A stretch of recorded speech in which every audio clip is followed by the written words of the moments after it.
live!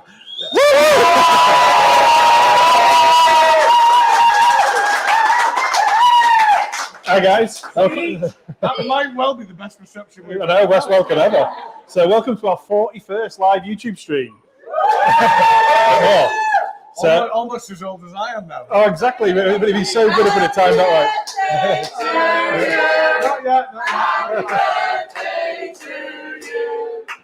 Happy birthday to you. Happy birthday to you. How old are you now? I figured that might happen at some point. I didn't realize it was quite quickly. Yeah, thank you. Yeah, thank you. So I'm 45 years young today. And before you say it, I know I don't look it. So as you just found out from that song, this is Lee, production director and co-founder of Brew York. I'm Wayne, MD and co-founder of Brew York. So we always forget to do that bit. So just in case you forget who we are. Oh, just realised I've not even put my mic on yet. Lucky he talks loud and everyone's probably hearing him anyway. Yeah. So welcome to our subscribers, most of them in the audience, or not most, but a lot of them in the audience. Live audience at home and anyone who's joined us from Brews or just tuning in anyway from our YouTube channel. We're back in York, but this time in Handley Tap, so our production site tap room. So if you've not been here, hopefully you'll come down for the birthday in April. It's the warmest this place has ever been. I've got to say it's so toasty. We've got a special heater in for the occasion to give us a boost, and we've got a really cool street food blender down on the below the mezzanine here. Got proper chilly inhalation every time I breathe in at the moment, which is quite good. It warms you up. So it's unusual this being warm. So I put my Christmas jumper on. So birthday jumper. Somebody forgot the message, or claims to have forgot the message. So mic swap out. There we go. Wayne claims to have forgotten. I actually think he's had one too many mince pies and no longer fits into his Christmas jumper. I think that will be somewhere near the truth. I watched the Reddy Krueger video and I've decided that this jumper's too small. Don't suit us. So yeah, so I kind of accidentally forgot my Christmas jumper today, unfortunately. You didn't like the move tuber. Yeah, we should do some modelling for what's that catalogue company for larger gentlemen? I know what you mean. Giacomo. Yeah, we should do that. So as you've already found out, it's Lee's 45th birthday today, so I don't really need to say much about that because Joanna's already sang it.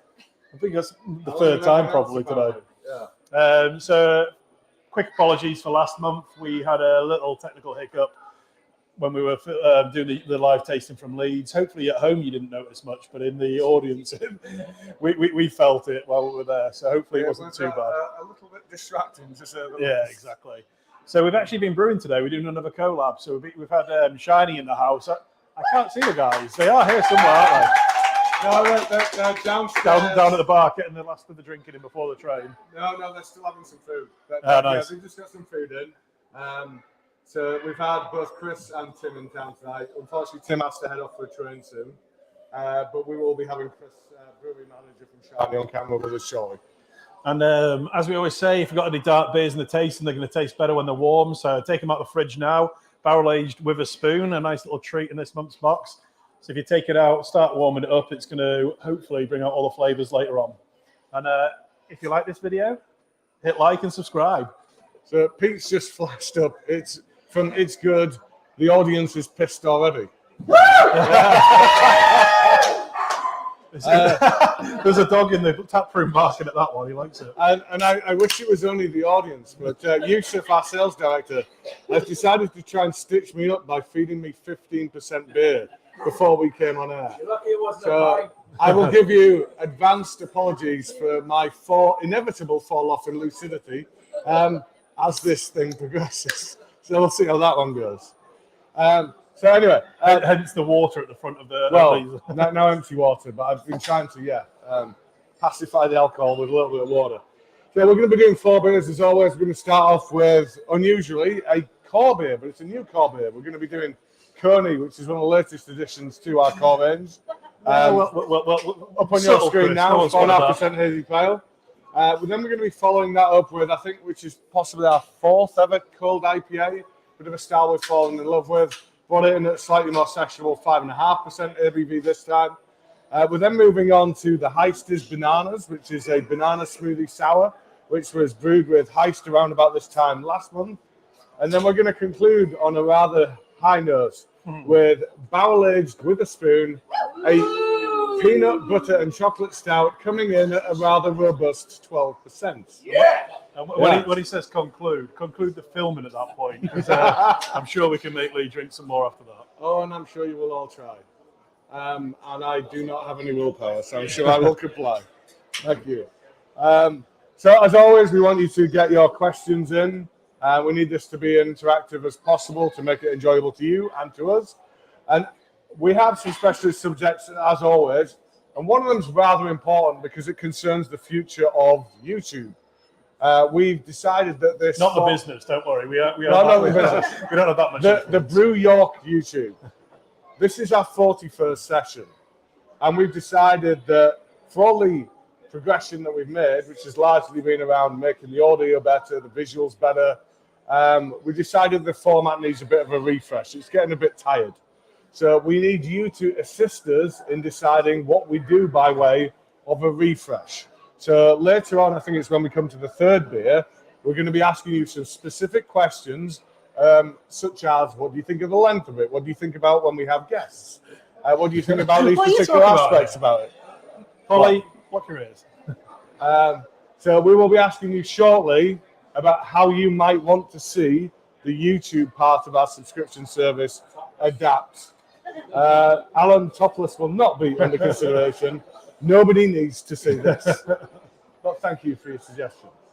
So yeah, that will be coming shortly. We'll be starting out subject-wise with the first beer. We'll talk about highlights of the year, and we're hoping to chat to a few of the members of the team who will point out their favourite bits of the last year.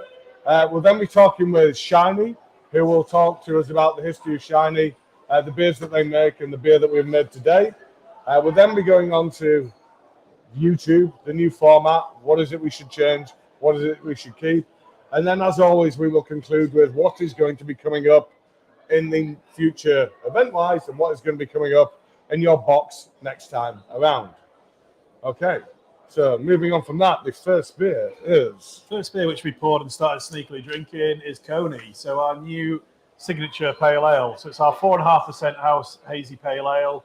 And I've got to admit, it's one of my favourite beers we've brewed in a long time. I tend to drink it most times I'm here in Handley, or if I go to any of our venues, it's my go-to now, which is quite unusual because I'm more of a West Coast style person or a cask beer drinker. So this one's really convinced me to widen my horizon, I guess. And I guess that's what the whole point of what we were doing when we started this concept. So if you don't know, this beer was actually born out of our Hop Session series.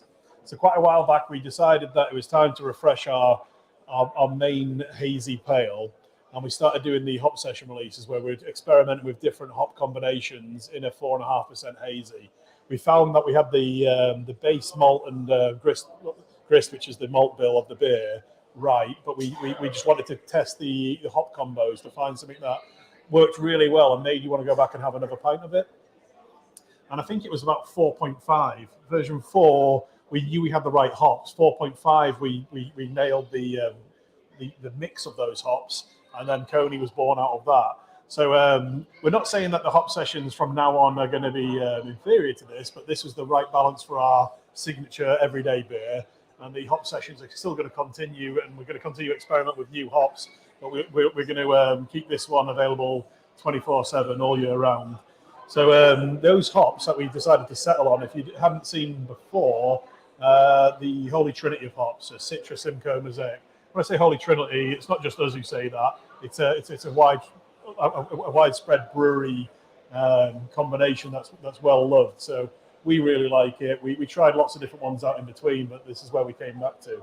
And the next batch of this beer, so I'm not saying we're never going to stop trying to continuously improve our beers. This beer is great, but we actually have changed the house yeast strain since we brought this beer out. So we're bringing in our new wet yeast strain, which is London Fog, or it's just called Fog. London Fog. and we think that will improve the beer even more. So it'll accentuate the hop characteristics. It's designed for hazy beer, but works in other beer styles as well. And I'm quite excited to taste that. It's in tank at the moment, so I think the batches of Coney you see probably early January, maybe mid-January, will be the hopefully the next step on from this beer. But really pleased with how it's turned out. Like I say, it's just the beer that I tend to go to now whenever I'm in the tap room, and hopefully you guys will agree. It's the type of moreish beer where you can sink a few pints of it and not get too merry. I mean, if I can put in on the hop session, so we still have exciting plans for that series. So 006 gets packaged very soon. We've started already packaging 006. And then Tom, our head brewer, who will be joining us on camera shortly, who is at the back of the room waving at us now, has suggested for 007. What kind of hops do you think we should put in 007? Sophisticated hops. Bonds hops. Dangerous hops. Shaken, not stirred. Shaken, not stirred.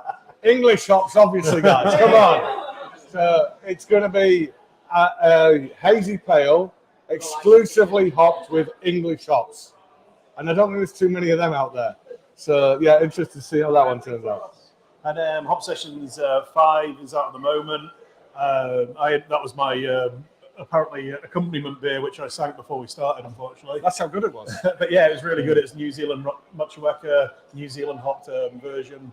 So yeah, if you go into any of our bars or any good local craft stockists, hopefully you'll see that and you'll like that one as well. So yeah, we're really pleased with how the series went and how it's developed this new house pale. Those of you out there who used to drink Hazy Thunder might be a little bit disappointed that we've dropped that beer for this beer, but we just think that our beer's improved so much, our pale beer, since we moved to the new site. It's hard to do that beer justice anymore when the specials we were bringing out were a lot better than the beer that we were brewing day in, day out. So hopefully you guys agree at home and you're not going to miss Hazy Thunder too much. It might appear in the future as a seasonal special. I think we've touched on this subject before. As a brewer, you have two decisions. You can either attempt to morph an existing beer into something else, and for me personally, that shows a little bit of disrespect to the consumer, or you can just start again and admit that you can now do better and do something new. And that's what we're doing here. I think there's too many others in our industry that have taken something that had an established name, had an established reputation, and they've changed it and they've changed it and they've changed it. And for all it might end up being a great beer, it really is not the beer that they started out with. So we didn't want to do that. We wanted to show you guys that drink the beer some respect and go, yeah, we're not going to play around with that beer that you liked, Here's the Thunder. What we're going to do is we're just going to put that to one side and we're going to bring in this new thing which we think shows us in a better light. The Sunboom kitchen to the left of me is torturing me now because that food smells so good. I don't know what they're cooking at the moment. It's just wafting up here. It's like, not that I haven't eaten. I had sort of started before I came up here. But. So one thing you've not picked up on is why have we called it Coney? So Coney, when it comes to beer and when it comes to signature beer, we've been trying to get a bit more consistency amongst our themes. So specials will always be a little bit wacky in the naming, but our signature beers that we're going to have day in, day out, we want to be at least look similar amongst the shelves. So we tried to go back towards the animal theme that we had before, and we're trying to think of an animal that represented hoppy. So we came up with lots of different ideas that weren't really working. Rabbit, obviously, hops. And we thought that'd be great to go back down the rabbit route. So when we had the Hoptimist beers out, we really liked the premise of that. But we were trying to make it a bit more specific to Brew York and our origins. So Brew York, if you were joining us and you still don't know what our name means, it was a combination of New York and York. It was a nod to the fact that we were really obsessed with the American brewing scene when we started the brewery. We loved American hopped beers, and we liked to try and replicate that style. And Coney, Coney is a type of hare. It's a rabbit, a creature that hops. Coney is also one of the main streets in York. So Coney Street is the high street, I guess, of York. As near as we have. Yeah. And Coney's also an island in New York. And there's lots of attributes to the name Coney we thought were really fitting for us as a brewery and this as a hoppy beer with an animal representing the brand. So we really like the idea and come up with few concepts for the branding en route. But if you didn't realise, it's got a massive tribute to the original Hoptimist beers. So we did Hoptimist, Eternal Hoptimist, and lots of others. It's kind of taken all those different rabbits or hares and combined them on the front of it, and it looks really cool. So I'm loving the fact that I'm monitoring the comments over here, and most of the comments are coming from people Pete. in the room. So Joanna, Alan, Jess, all from our sales team, sat just here. Most of the comments seem to be you guys. And Pete said on it as well. He said, "I remember you saying you'd never use English hops in beer." Yeah. Did.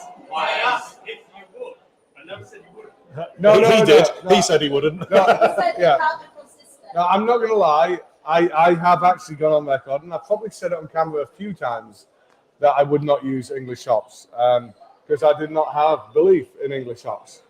But I'm not too proud to admit when I'm wrong. And Charles Farr, one of the hop suppliers that we work with, came to site a little while ago, maybe 2 years ago, and they did what's called a rub with me and Tom, where you take some of the hops and you rub them, and it's supposed to give you a sense of what that character might appear like in the final beer. And they brought some along where I'm not going to say they're entirely American in character, but they were verging towards American in character. So we promised them at that point in time we would give it a go. And we did. Diana Voss, maybe 2 years ago, we brought in Harlequin, which I think is the best UK Americanized type hop, the nearest to American, and we liked it. So we decided that's something we want to play around with a little bit more. And we also need to be environmentally, sustainably conscious.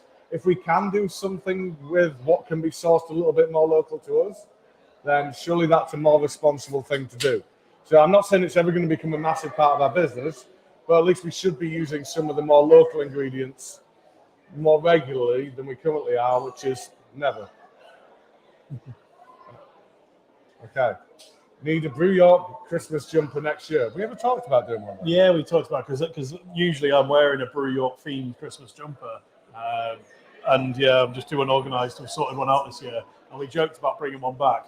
We won't do what a brewery I actually love did, which is a really naff Christmas jumper. I'm not going to name names. Oh, do you mean Timothy Taylor's landlord? No, I'm not going to name names, but there was a really naff version that came out recently. We're not going to do that where you just print a Christmas theme on a T-shirt. It just looks awful. Who are we talking about? Because I can't tell you. Not on a live stream. Can we auction your Tom Cook and come out comedian jumpers? So that's what. Yeah. We'll auction off my Tonko Ho Ho jumper and my Christmas chameleon jumpers each year, so that you can like pitch a tent in your garden for your kids. It's but no, the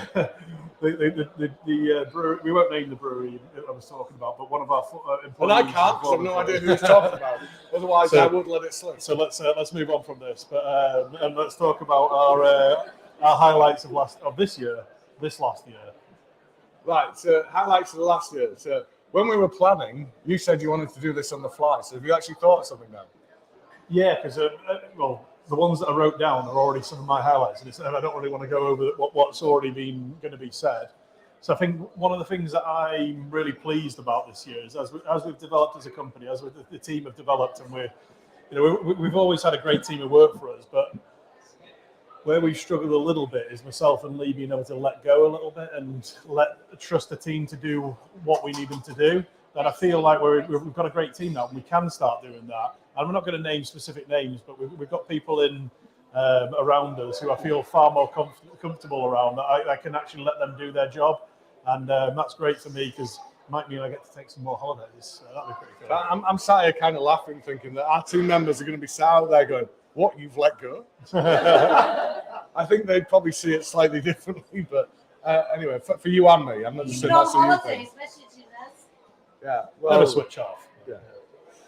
Might get some time away though. Anyway, yeah, no, I mean that's a great one. Yeah, the team is the best it's ever been, so that does definitely deserve some recognition. That's our own team cheering, by the way, not the audience. For me, I think it would be all too easy to name something that involved a fancy trip somewhere. But for me, I think the highlight of my year has been what we've done with our rebrand work.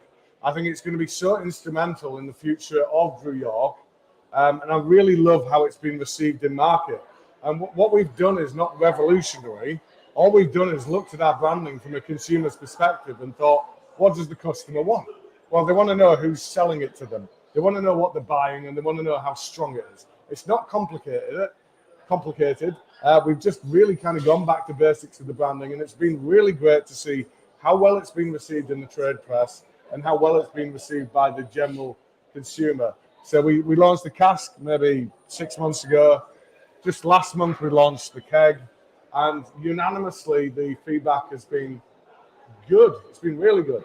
And trust me, if you get this stuff wrong, people really, really like to tell you. And the fact that we've not had any of that means we must have done it right. Well, or we're assuming we have, and we're going to bury our heads and not. We're really pleased with how it's gone, and little things look like the supermarket buyers who we already deal with reached out to us to tell us how much they appreciate what we've done and want to know what we can do better, or sorry, what we can do more with them next year. It's great to hear back. And just the feedback from the end consumer about how much easier it is to know what the beer is. I quite enjoy going into other bars now who stock our beer, and Golden Eagle's our Pilsner, but the branded is Pilsner. And I've ordered the Golden Eagle in a few bars now, and the person behind the bar doesn't know what I'm talking about because they only now know it as the Pilsner. So it's a bit of a funny one to lose the identity of that beer, but it just shows how easy it is for the consumer to order that beer now. And I'm not too precious about the fact that they don't know it's called Golden Eagle. They know it's Brew York's Pilsner, and that's enough for me, and they're buying it. So that's great. Yeah, and without wanting to show disrespect to our peers, to now see that branding alongside some of the others out there, where they've got this perhaps minimalist Scandi thing or whatever, where you've really no idea who's selling to you or what on earth you're supposed to be buying. To see it where it's so prominent that it's a stout, it's a pilsner, it's a hazy pale, whatever it might be, it really stands out across the bar. You shouldn't have to stand at a bar and go, what's that? And this is coming from the brewery who we often get referred to as the gimmicky brewery, who do the flavoured beers and the fancy names. Well, yeah, we do plenty of that. That's our special releases, but we ultimately want people to go into a bar and be able to buy our beer and know what it is, and that's what we the bread and butter of what we do.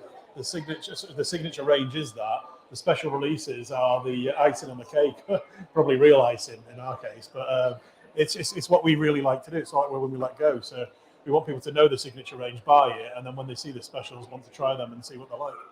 So this next bit's going to be really interesting because we plan to get lots of other members of the team to tell us what their highlights of the last year was going to be.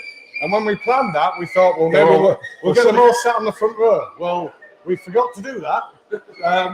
So we didn't. We got a lot of them on the front row, and then the rebellious brewers sat at the back. Yeah. So we have the alternate camera over here to my right, your left. So Pete, Hey, how's it going? So Pete is coordinating everything this evening. Hey guys. How about we Good start with on you, me, Pete? What's been your highlight of the last year? Wait, who are we talking to? You. To you. So you were looking in that direction as you asked me that question. You've had a few to drink. There we go. Oh, I'll be my Jesus. lazy eye. Yeah, 2023, when did we start? It's been a absolutely chaotic, but in the best kind of way, kind of year. I think two personal highlights that come to mind. Two? You only allowed one? I'm running the stream. I can have as many as I You can want. type this second. Yeah. Two good to mind. One was an event that myself and Wayne did back in summertime this year. It was Roosters Sons of Bloods Festival. Done a lot of festivals, but yeah, for whatever reason, that one just stood out above the rest. Just, yeah, good beer, good company, amazing market town. And second is literally earlier from last month, because it's the first time I think Brew York have done it, but York Christmas Market. Well, that was absolutely cracking event. Really great to meet all the locals, all the past tourists. Yeah, absolutely cracking event. You should have said Pocklands in Christmas Park. You've got a lot of Pocklands and crew in there. Or maybe Pocklington Market needs to try harder next time. Pete, that worked really well, but what's just occurred to me is everyone at home would have heard exactly what you said. Everyone in the room probably didn't. So I think we need to move the mic to whoever's going to be giving the answer. That's a very good point. Yeah, thank you. Yeah. So let's jump on to the left. We'll go to your left now. Yusuf, highlight of the last year. Well, I've only been here for what, 3 months, so it's a bit difficult, but just the team. The team's absolutely brilliant at Brew York, absolutely fantastic people to work with, especially Joanna here. But no, just the welcome, the people, and the beers. So yeah, that's my highlight of the year. And Joanna, sales extraordinaire. I think the highlight has been the strengthening of the team. We've got some. Separate them. Yeah, don't hold two microphones together. We've got some amazing experience and strength in the team now. It's really diversified, and it's really sort of coming together in terms of direction of the brewery and how well we're working together. It's amazing. All right. Don't everyone say team, please. Right. Pass on to Chris. And while we do that, who from the production team would like to come forward and go on camera and see what their highlights have been of the last year? Well, at the end of this, Tom's coming forward anyway, isn't So, he? So, Tom, you're a given. But who else is going to come and say something? anyone from the bar team here to come Right, forward? so Chris, what about you? So my highlight. Oh, it's because you're under the speaker, that's why. It's come forward. It's because you're underneath that speaker. That's why. That smells better. So Go on. You're right into the camera.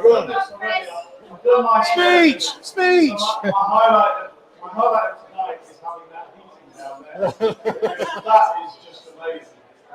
So no, I think it's been brilliant. Actually, great year.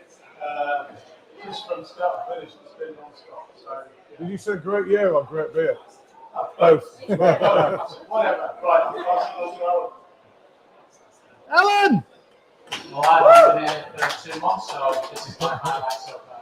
So what we should have done at the start of this is we could have prepped you, but you should also say what you do in the business. Yeah. I do sales for the Northwest. Right. Yeah, and you're still a little bit near to that speaker. Right. So So we've got one front row nerd to go. Okay, it's passed over to me. You haven't got the So, Jess, who are you and where are you from? Where do you come from? What's your name and where do you come from? I am from Teesside, and my main role is I am the account manager for sales in York and the North East. And your highlight of the last year has been? There has been multiple actually. Collaborating for International Women's Day, so that was a big highlight Cool. for me. Hopefully be able to do that next year. Meeting Shiny Brewery actually at Nottingham Coffee Fest. And the house? Collaboration together tonight. And many other things, relaunching Dungeons and Dragons and absolutely smashing Halloween and Christmas. With our sales team, that's also been amazing. Sorry, I know you said your team related things after that, or it's a given. Cool. Can I now ask you to take that microphone across to Tom and Kieran over there, please? Oh, you might want to change your camera angle, Lee. Well, you can take the mic and Lee will do the You can turn the camera. mic. That right? There we go.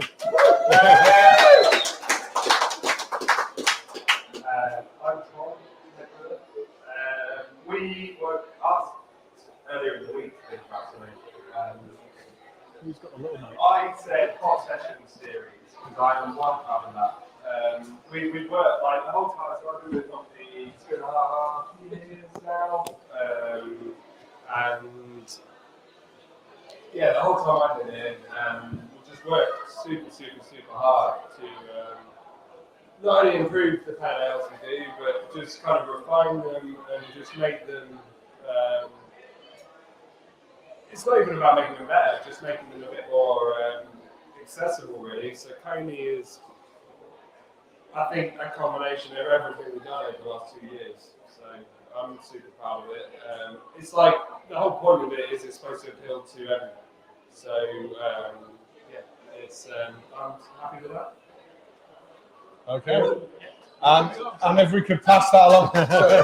So that was Tom, our head brewer, and now we're passing over to Kieran, one of our packaging leads. I'm Kieran, packaging lead. I have two things that happened Hold it Hold it up to close your to- mouth, Karen. I had two things that happened to me this year. There was the Richgate Adventurers Hall charity event and the Leeds Beer Did Festival. they pay you to say that? I genuinely didn't. But it's nice to hear. Both of which were good to me because I enjoyed seeing the team outside of a team environment, which was since I started 9 months ago now. It was enjoyable to see the whole team just progress, but outside of the work progression zone. Not causing No. trouble. Yeah. Thank you. Can you now return that mic to Wayne, please? Big one, the handheld one. If you give to Pete. Cheers. Thank you. Thank you. Cheers, guys. Thanks for that. It's really good to hear what's been the highlight for you guys, and also to not put you on the spot already. I'm just going to angle this camera back. So I thought Lee was going to go to the toilet then and be the loser of the weepstake. But we've done a good job of taking 32 minutes on the first beer, so we need to accelerate a little bit because we want some more street food at the end of the stream. So we're going to try and finish either on time or a little bit early. So on that note, let's move on to Amarok. We'll start pouring that. Well, before we get into that, first of all, can we bring forward Chris from Shiny and Tom, our head brewer? One either side. So one of your side. So, Tom, you come over here with me, Tom. Don't go anywhere. Go back for your mic. That mic going on you. That's you. Yeah, that's all you. It is toasty. It's weird, isn't it? I've like got a Christmas jumper on, and I actually want to take it off. Woo! Well, I also have a Christmas T-shirt on, so maybe I should take it off later. So, Amarok. So, welcome on camera. Sorry, welcome. Let's introduce our guest first before we get carried away. So, this is Chris Brewery Manager from Shiny, with whom we made a beer today. So, we'll be hearing from Chris shortly, talking about Shiny, the beers that they make, and the beer that we made today. And this is our head brewer, Tom. And Tom has led from the Brew York side on the production of that beer. So, we will be hearing from both of them shortly. Before that, we are going to be talking about the second beer. So, have we all got an Amarok? I've got a cable, I can see this. Right, you need to sink that and you need to drink that. Okay. And it's me talking about this one. So we've gone from hazy to clear. So now what we have is a cold IPA. And I think of the styles that have kind of come about in the last few years, this is perhaps my personal favourite. And I think that's because mine and Wayne's origins in craft beer really stem from the original movement, which was the more West Coast movement, where the beer was bitter and it was translucent before this hazy breakfast juice stuff came along.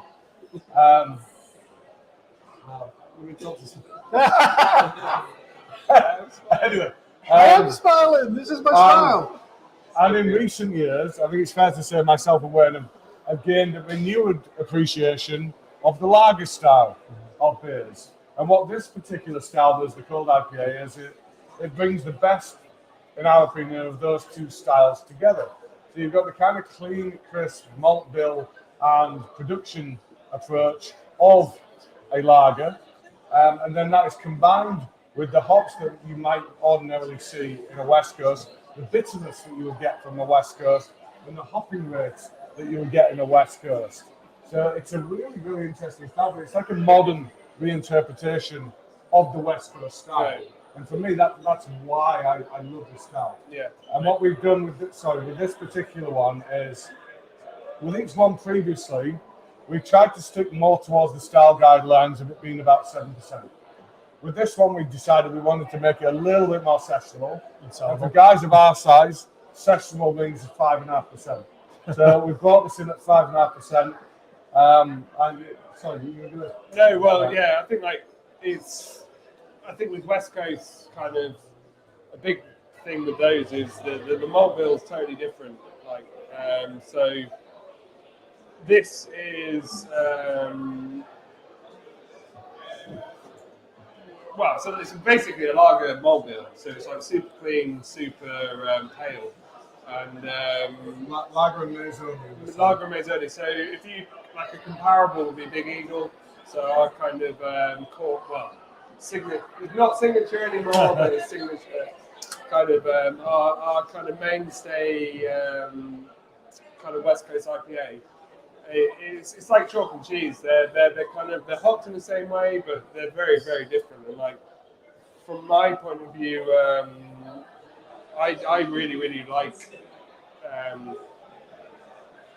the kind of paleness of this beer, but maize is so good for head retention as well. Like every single iteration of the cold IPA we've done has had the best head retention of any beer that we've had, and I love it because people who typically like craft beer think that maize is some horrible thing that Budweiser used to kind of shortcut beers and make them cheap, but actually, as Wayne will kind of say, maize is actually more expensive than barley.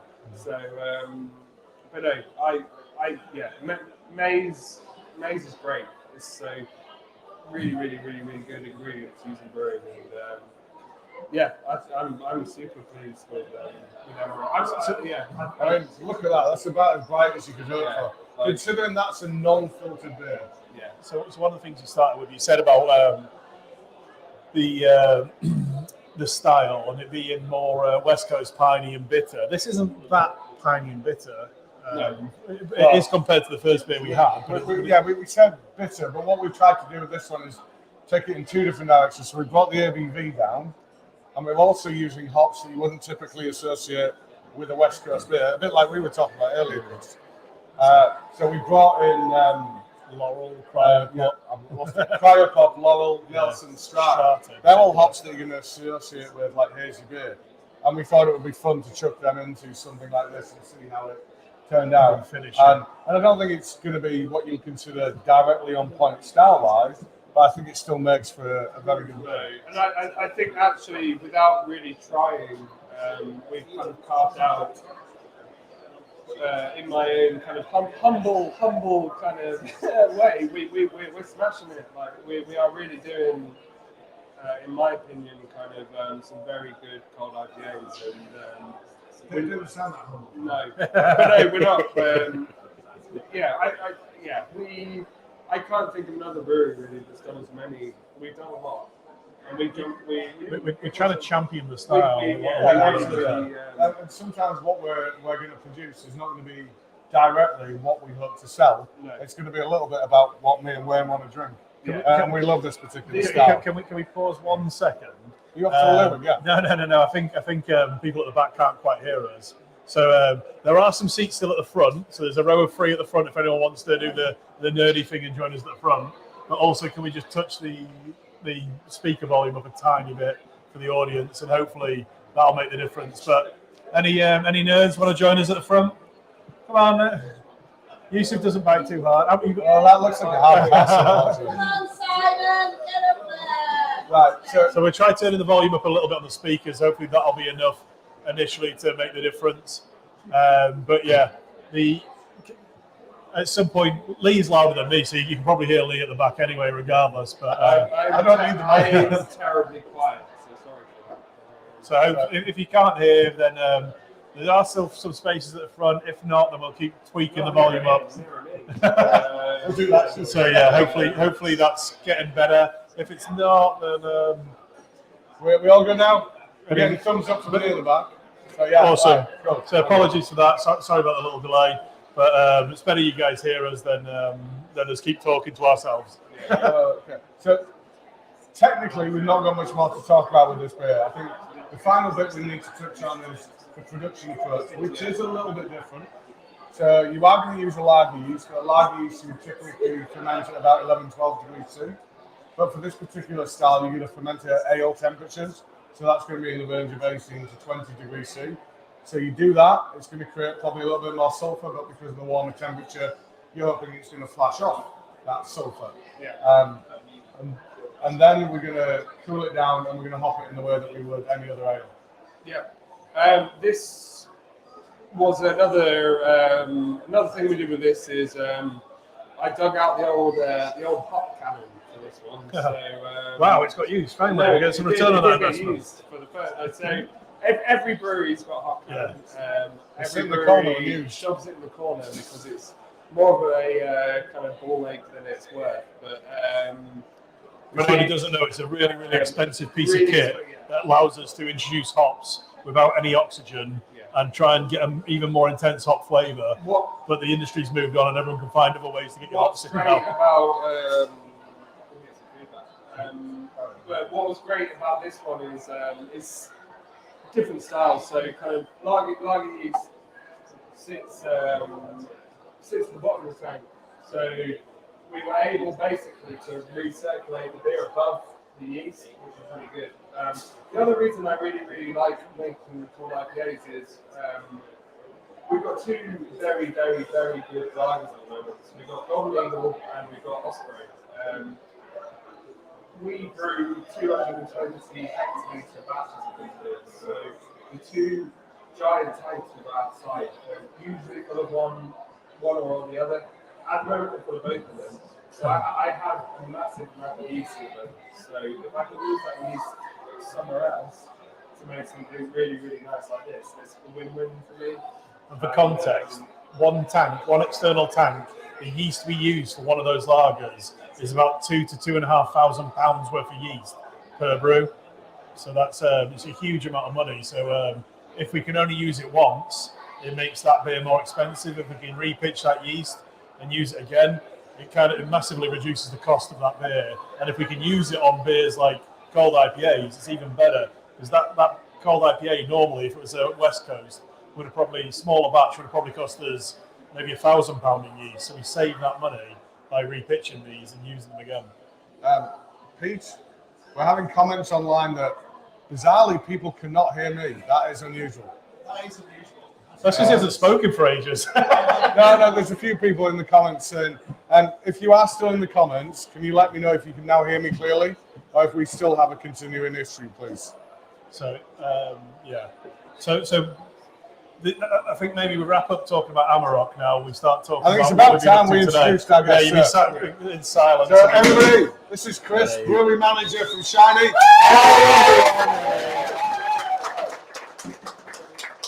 So we brewed together today, and we'll get on shortly to what it is we brewed together. But before that, how about you give us a little bit of a breakdown on who Shiny are, where you are, what you do? Of course. Okay, so Shiny started in 2012. We're a 5-barrel brewery, which is about 1,000 litres. And in 2015, we moved to a new facility where we have a 10-barrel brewery, which is a little bit more than about 2,000 litres. Which is where we've been since. We brew every day of the week, we pack every day of the week, and we make a range of mainly hop-forward pales, IPAs, but we also do a fair old rapid lager, sours, stouts, a bit barrel aging, and a few other things. You're going to need that Christmas t-shirt now. Please just add a bath. Sorry. Please add a bath in his own beer. He saved me there, yeah. If you want to keep talking, he'll clean himself down. He's killed the microphone now. At least no one was watching. keep going. Everyone's going to be laughing at home. So we've been up today at Brew York we've made a couple of tea-infused beers. One of them's an orange infusion, the other one's a strawberry sencha, and we're excited to see how those come out. And Lee and his team have showed us a lot of lovely hospitality today. We've had a really nice day. It's been great.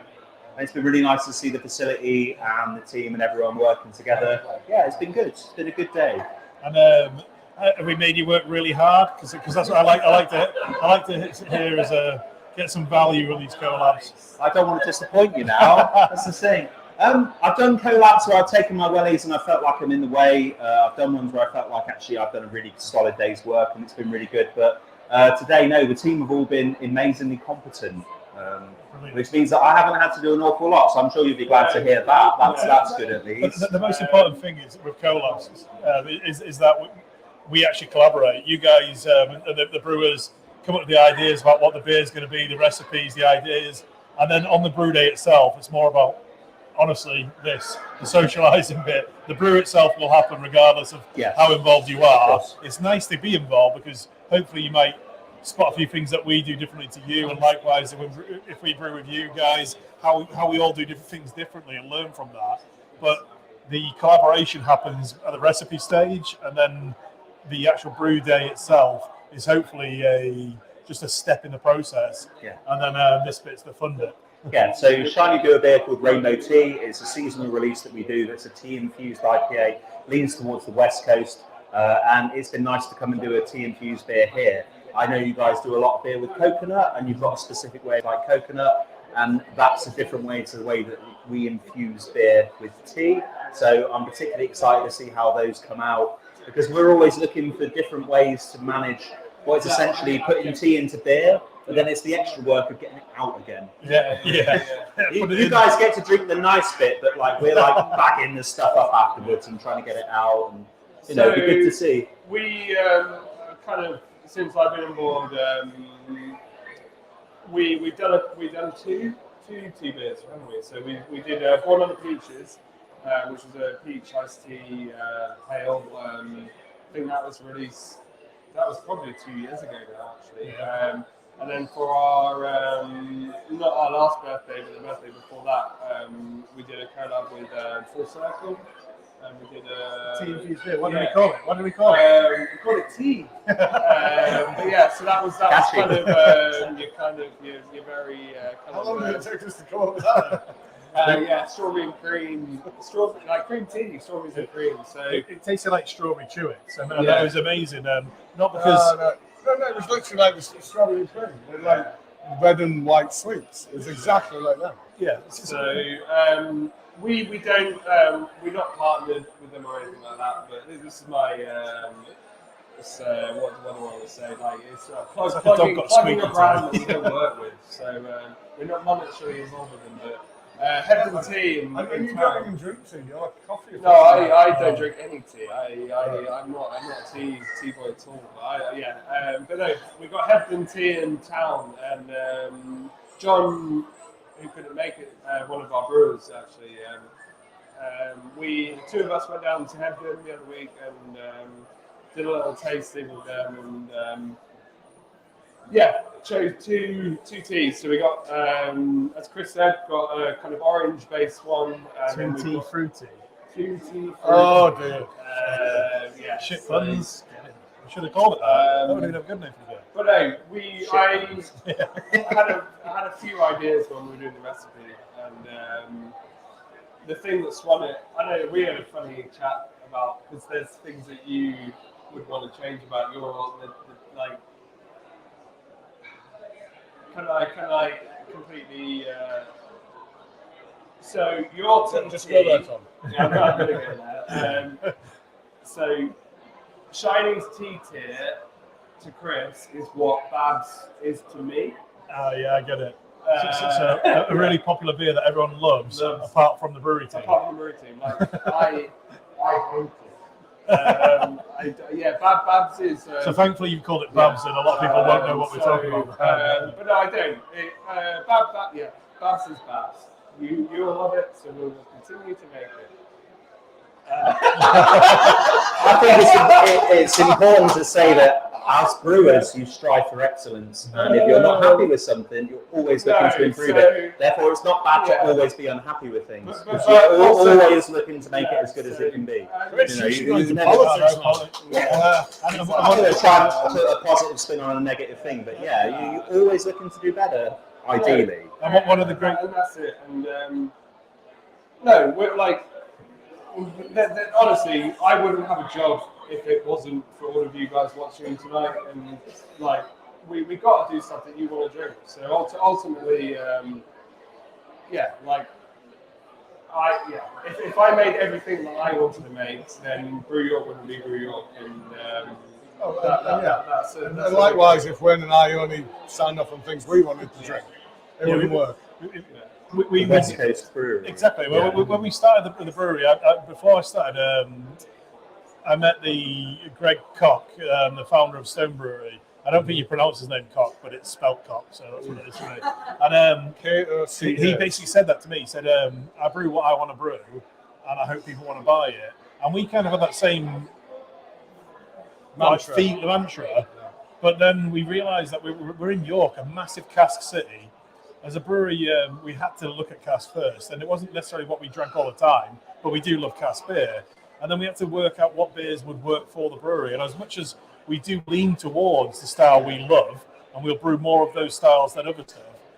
We've got to brew beers that the general public want to buy, otherwise we won't succeed as a brewery because we need to pay the bills.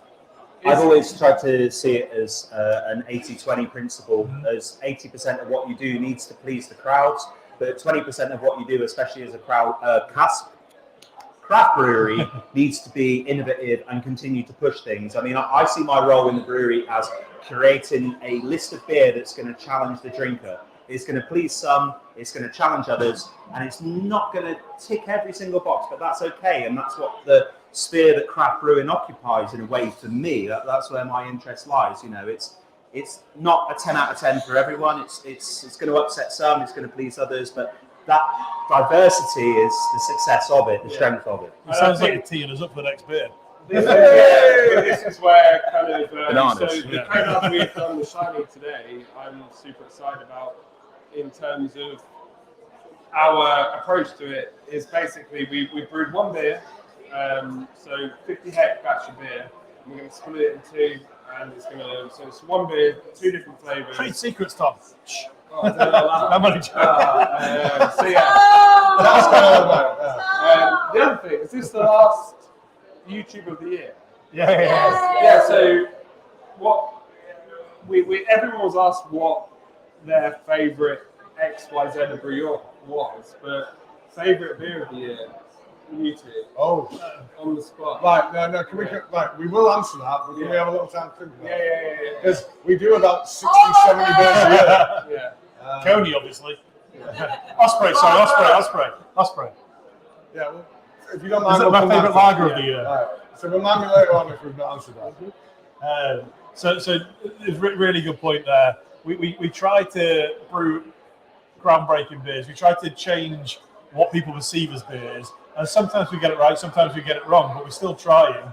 And there's certain stuff we absolutely love, and we hope that you guys love. And then we see the feedback on Untapped, and we're like, really? We love that beer. It's not that disheartening. We will still keep pushing the boundaries like that. And we'll see. The real test is how you guys buy the beer. If you keep buying it, it's a sign that you like it. So we will get it wrong sometimes, but we've got to keep trying this because otherwise we'll always just be drinking simple, plain pale ales. In fact, I have an answer. The best beer that I have drunk that came out of Brew York in the last year, I actually had earlier this evening. No. Final chapter. Barrel Edge Final Chapter. Yay! Because I think that is, after years and years The of one that work, you can't get, by the way. we're trying to refine our barrel aging capability. I think that's the peak for us. I think that's the best we've ever achieved for barrel aging. So when you say the best beer I've tried this year, it ticks a few boxes for me. So do you mean the absolutely best tasting beer, or the beer that I want to keep drinking and drinking and drinking, or the beer I know you guys will keep buying? So there's 3 different ways for me of judging the best beer for us. Well, I know which bit excites you the most. It's the one that they're going to keep buying. Well, yeah, because it keeps us all in jobs. So Chris, that's what's your favourite beer at Shiny that you made this year? I feel very much put on the spot there. Rain check. Okay, so we did a 13% 9-month barrel-aged stout. The whole thing was built to be over the top, but to mellow during the barrel aging process. So what came out the other end for me was a prime example of a barrel-aged beer. We put it out at what we thought was a very fair price point, mainly because I think these beers should be accessible and not just be hype-based or exclusives or all the rest of it. So we did a beer called Laminar Flow, 13%, 9 months in bourbon barrel, and it was a solidly barrel-aged beer that I enjoy, that I think is a great accessible barrel-aged beer for people to drink. You know, they're not just overhyped liquids that you sort of try and pontificate about. It's just these beer styles should get out there. Well, you told me earlier the price point you were putting that out at, and I'm not sure I want you to announce it because you'll make us look expensive. We don't do a lot of barrel-aged beer, to be honest, and maybe that'll change in time as we build a reputation for it. But if you don't do it, you don't gain a reputation for it. The more that you do it, the more people come back to see you for it. And hopefully over time the price can align with the quality and the expectation. But at the moment, I don't think there's anything wrong with being a solid value, you know, that for what's a good beer. The only, and I'm not saying that you guys have done this, the only thing I'd throw in there is that if you're going to chuck oak chips in to accelerate the barrel aging process and sell it to the supermarkets to sell at £4 a can or £5 a can, don't ever do that, because that really does call it barrel aged, because doing it in the breweries out there have done that, and it just completely devalues what we do. Yeah. So we put every interesting batch of beer we do, we put maybe 2 barrels or maybe 4 barrels down for it, and we'll lose barrels through the process. So we'll taste it, it's spoiled, we have to waste it. You can't do that and still sell a beer at a really accessible. Well, no, I'm not. No, that's not a dig, by the way. I say you can't do it and sell it like cheap. Basically, you can't sell it supermarket price because you've got to take that waste. Yeah, I'll dig you out this short. Cheap is subjective based on what you're buying. I think that many people is going to think that £5 or £6 for a can of beer is still high end, but I know what you mean. What works for us? That's a really good price. Yeah. What works for us is we've got a little bit of a relationship with a Derbyshire-based distillery that we get barrels from, and as long as what we do is quality, they take them back for their blending. So they give us quality, we give them quality back, and we don't have the additional cost of having to buy in barrels. There's a nice little agreement in place with them, so it benefits both sides of the business. It's nice and sustainable when it's a little bit of a circular economy. So we do benefit from that, whereas many others, they're having to buy in speciality barrels, like hunting for the things is ridiculous. Yeah, big part of the cost. That's an amazing work, because when we barrel age beer, there's a huge risk, and if we have to spoil it, it's spoiled. But the other risk is that we've invested in a expensive barrel. We put the beer in it. A year later, it hasn't turned out as we like, or not a year, whatever the time frame is. And then we've put in a really difficult position there. Do we try and use that barrel again, or do we accept that's written off now? That barrel's gone. And if you're in a reciprocal agreement where you can just keep rotating barrels, that's amazing, because that is a significant part of the cost you guys pay for our barrel aged beers. Are the weird and wacky barrels we're sourcing. You get a bourbon barrel at maybe 50, 60 quid, brilliant, cheap, maybe 100 quid for a good one. And then sometimes we're paying £400-500 for a weird and wacky barrel for it to maybe not pay off. If I could come in and give this some context, what we're talking about here is whenever we barrel age something, there was an accepted loss rate to doing this. We are accepting that around about 20% of whatever we put into barrel, we're going to lose. So that's basically like saying we put beer into 5 barrels, we only expect 4 of them to come out good. One of them's going straight down the drain. It's a very hit and miss kind of process. That's what we're talking about with barrel aging. And then what Wayne was referring to earlier with his not so disguised dig at people who might try to pretend that they're barrel aging, was something that a Scottish brewery called Innis and Gunn did a few years ago. And they were taking wood chips and they were putting them into steel where the beer was, and they were claiming that the contact of that beer with that wood allowed that beer to be called barrel aged. And because of Innis and Gunn, there was a reclassification of how you're supposed to define this stuff. So you can now only call barrel aged beers if they've actually sat inside one of these cylindrical things that looks like a barrel. Anything else has to be described as wood aged. Just to be clear, that's not what we were doing until it sat in the barrels. We're getting off all the losses and all the rest of it. It's such a marginal product line for us that we see it as that 80-20 principle. As in, it's an exciting release for us, but hopefully goes out and gets enjoyed almost as a nice bit of PR. Really, it's. And my point earlier certainly wasn't aimed at you guys. And what Lee just summed up there. If you're going to do something to make the process cheaper, great. I'm not slating Innis and Gunn's beers at all. They taste like they taste like.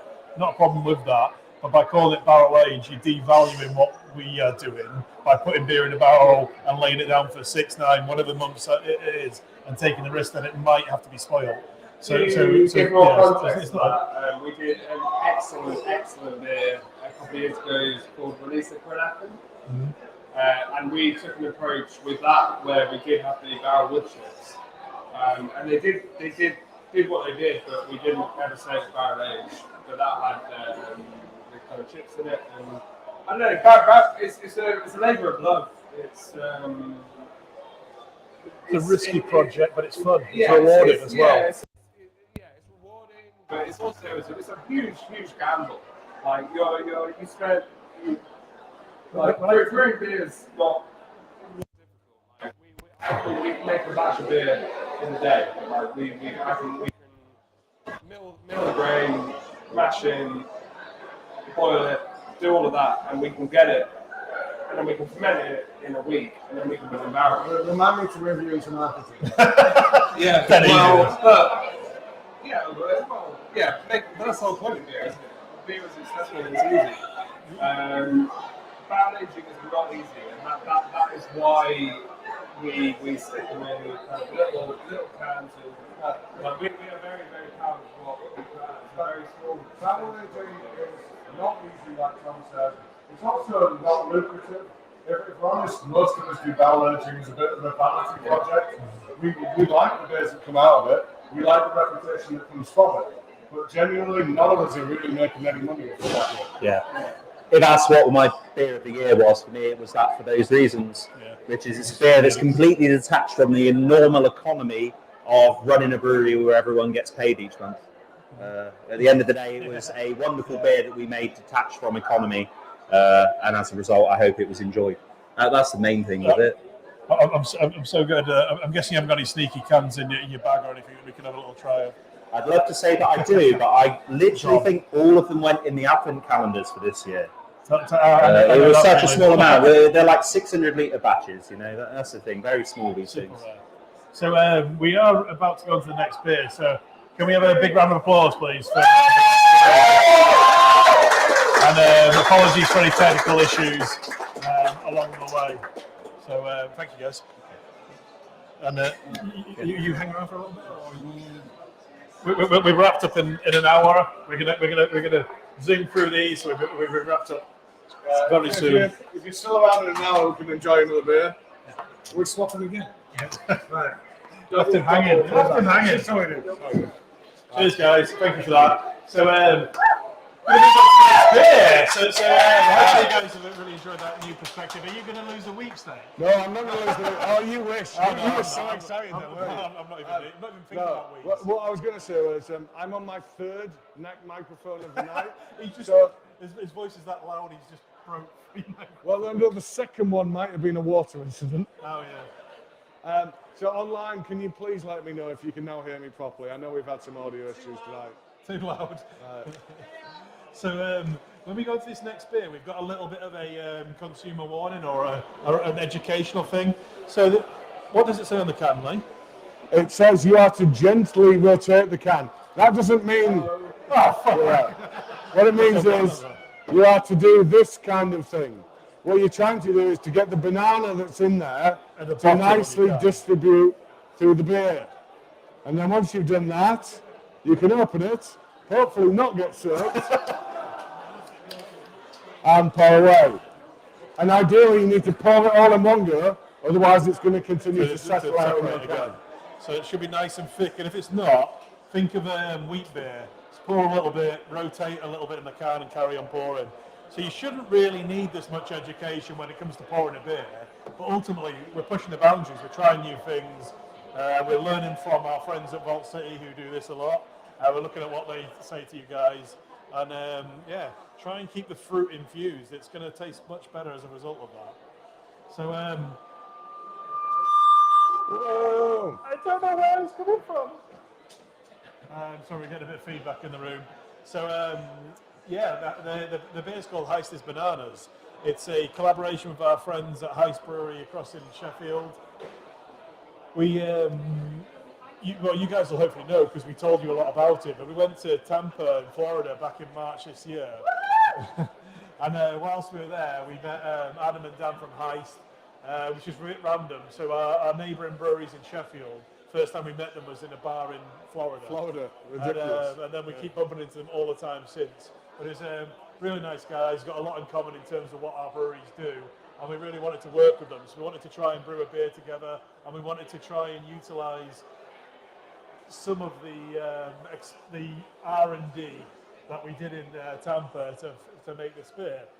So one of the best beers we tried while we were across there was from a brewery called Arcane Ale Works. and they did some awesome, really crazy stuff that you really didn't think would work. And one of them was a barrel-aged Banana Foster's sour. And Foster's is not a translatable term. You won't really understand what that is here. The And it nearest doesn't thing mean is shit to beer, by the way. it is it's like a banana smoothie. Basically, we've created a sour based on that. So yeah, we wanted to do this. It's always really put us off using banana in beer in the past because banana is an off flavour in beer. So when you think of wheat beers, you get that banana-y essence. That's an off flavour we try to avoid normally unless it's a wheat beer. So it's not really a fruit we've looked at using, and then because of that we've never really toyed with the idea, did any experimental brews. But we tried this beer and it just changed our perspective. We thought we've got to try something with banana, and it's not really everyone's cup of tea. It's Untapped tells us that so Untapped far. style does that. Yeah, you either love this one or you hate it. This is apparently quite Marmite as a bit. But the key is we brew stuff like this and we lose a little bit of control. And the bit of control we lose is how you taste that. So unless we really hammer home, rotate the beer, keep the fruit in suspension, you're not really going to taste it how we really want you to. And it goes to a bar, and there's only so much we can tell someone. Our own venues aren't going to go to our cellar and rotate and shake this beer every couple of hours. So we've got to hope they at least do it twice a shift. And other venues won't necessarily do that. So sometimes if you try this out and about, it might not be how we hoped it would be. So it's a style we're going to keep trying, but you're not always going to experience the same thing as we're intending. And that's because we've used 800 kilograms of banana puree in this. So I don't know how many kilograms of banana it starts with, but it's probably about 2 to 3 ton of banana to get that much puree. Loads and loads of vanilla. Trying to replicate the banana smoothie type taste. Loads and loads of recirculation. We had our peristaltic pump, our pump that doesn't use a motor. It basically uses hoses and pressure to constantly, here's a word, isn't it? Constantly. It recirculates with, like you've got, oh Jesus, why have you gone there? So it recirculates the beer. We kept the fruit rotating, basically coming out of the bottom of the tank, going back into the top throughout the whole process, including the packaging process, to make sure that you got the same amount of beer and fruit in every can, every keg. If we put it in simple terms, you've got a type of pump that's a cheaper one that has a blade in it, but that blade is going to slice through things like your yeast cells, like your banana cells. Or you've got an expensive pump that does it a slightly different way, which moves stuff around without chopping stuff up. That's what we had to move this beer around with. We've already chopped the bananas up, we don't need to use a pump to do it. So yeah, really thick smoothie-like beer. The name itself was a little bit of a play on the Gwen Stefani song. What is the real Hollaback Girl, isn't it? I don't know. Yeah, Hollaback Girl. Right. When this was proposed, somebody had to send me the video, because I have to say, this cultural reference is completely lost on me. He only likes Miley Cyrus, so he's So now we managed to, or somebody managed to get a couple of cans off the packaging line the day it was packaged on our way down to Peterborough, and we drank them on a warm train where I definitely didn't circulate it enough to. So I remember trying it at the time and thinking, it's nice, but it's not what I was hoping for. And now that I'm actually shaking this beer and serving it in the way it's supposed to, I'm actually properly getting the banana milkshake type taste. It's called a sour because that's the style we've done with it, but it's not really sour. And maybe that might put a few people off if we say something sour. A sour banana doesn't really sound very appealing. Maybe we should have called it a banana milkshake pale, I don't know. But I love the flavour of it. I think it tastes great, and I think the untapped score we're getting on it really doesn't do it justice. Well, I think you do have a point there. We have produced this in the manner that we would produce a sour, but it's not very tart in the finish, is it? No, not at all. Yeah, okay. Right, so what's right, raise your hands in the room. Is this your kind of thing? Does this work for you? And raise your hands in the room if you really don't like it, and we won't be offended at all. and if this is not your thing? So it happens, which is... Right, online, can we start to get some comments? Raise your hands online, yeah. Well, not raise your hands, I want direct feedback. Is this for you, is this not for you? And then everyone who raised their hand, go on Untapped and give us a 5 to balance out the So shit ones. when the feedback starts to come through, Pete's going to flash it up for us and we'll read a few out. Are you sure about that? Well, it depends on what the feedback is, I guess. So it is, like I said, we try these things and it's so easy to be influenced by what other people are saying. So and that's how, unfortunately, our industry works. So when it comes to exporting beer, getting our beer into Europe and further afield, the beer buyers in Europe can only really judge us by what everyone else is saying. So your Untapped score is quite important for export, whereas we don't really worry about it anymore. We've always worried about selling beer and reputational issues, well, not issues, reputation in the UK. And our reputation is thankfully great in the UK. You guys help us with that. So we sell good volume. When it comes to export, people are always a little bit dubious because we sell cask beer. Cask beer is amazing. We sell lager. Lager's amazing. But they never score high on Untapped. And we're not going to go into a full-on Untapped rant here. But on a balance, a lot of people buy cask beer. A lot of people buy lager. Is yours working? Oh. As it's my birthday, I'm going to give he's you going to leave credit. Well, I'm on a rant anyway. So it is really important what people review our score online if we want to successfully export our beer. And we do a great job. And whenever we export, we take our really fancy stuff. We take our barrel aged river spoons. We take all our really crazy stuff, and we pour at a festival. And we're usually one of the top ranked breweries there in terms of feedback at the festival. But they look at us on a whole and they're like, oh, you only score 3.75, by the way, which is an amazing score, but you only score 3.75. There's breweries in the UK score 4 and above. Well, those breweries in the UK are only selling these crazy or one-dimensional beers, and that's not being disrespectful. Sorry, I shouldn't. It is being disrespectful, but I didn't mean it that way. They brew amazing hazy pale ales, and that's all they do. We brew every style of beer that there is out there, and including, like I said, lagers, English bitters, cask beer, all these things which are good examples of what they do, but they're never going to score high on Untapped, and they always checked in very heavily on Untapped. So our balance is completely out, and the example I always use, looking at Alan in the room, is Thornbridge, one of my favourite breweries, and Jaipur, one of my favourite beers, all rated very, very poorly on Untapped. It's the best IPA on cask in the UK, and it rates about 3.6. Stupid. Absolutely ridiculous score.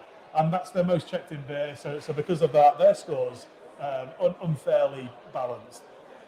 So that's the way I look at us now. I think we've been around not that long, but 8 years is long enough to get that type of reputation where we're skewed towards the stuff that sells in volume, and the stuff like this, which is an amazing beer, which we're going to try shortly, we don't brew enough of it. We can't brew enough of it to sell enough of it to influence the score in the way that export buyers or geeks, I guess, would want to see that. So the great thing for us is when we turn up at a festival and people aren't expecting much, and we knock out these beers that are 4.3 or 4 point whatever on Untapped, and people are completely blown away because they were expecting this average scored UK brewery to just be blended into the background. We don't blend into the background. We do plenty of beers that we can blend into the background with, but we also do amazing beers. The guys do such a great job of brewing them that we want people to know more about them. But Untapped is the platform that people use. So if you like our more standard beers and you think they're a 3 out of 5, don't rate them. Just like them. That's enough for us. Because it brings our average down. So just give everything a 5. No, I'm only joking. Don't do that. We love people being true and honest about what their beers, what they think about beers, because it helps us decide what other beers we'll brew in the future.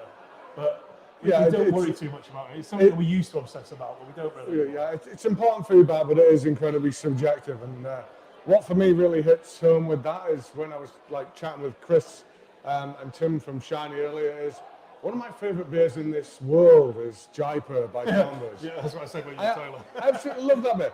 It's like a 3.5 something on Untapped. And if that beer is 3.5, then I don't trust your entire judging system if you're saying that is a 3.5. I'm sorry, it's not. Yeah. And that's. I suppose that's the thing. 3.5 is actually 70%. 70% is a good score. But unfortunately, there are a lot of people who are getting 80+%. So that's the benchmark. If you're getting 4s and above, that's what people seem to think everyone should do. 70% is a good score. We just Anyway, Pete, I don't know if there's anything we can do about it, but as I returned, I was told that the people at the back are still struggling to hear a little bit. Nothing we Still can do three about seats that. front, at the front. It was mentioned. 4 seats. Anyway, we're going to move on to topic 3, which is a rather controversial, if not important one. So right at the start, we said that we wanted to review So you get to go to the toilet and I don't get to go. That's not on. Come on. If you want to go, you well, He's going to agree to all sorts here, isn't he? No topless YouTube. I mean, it was obvious, like, as soon as I went, you were clearly going to go.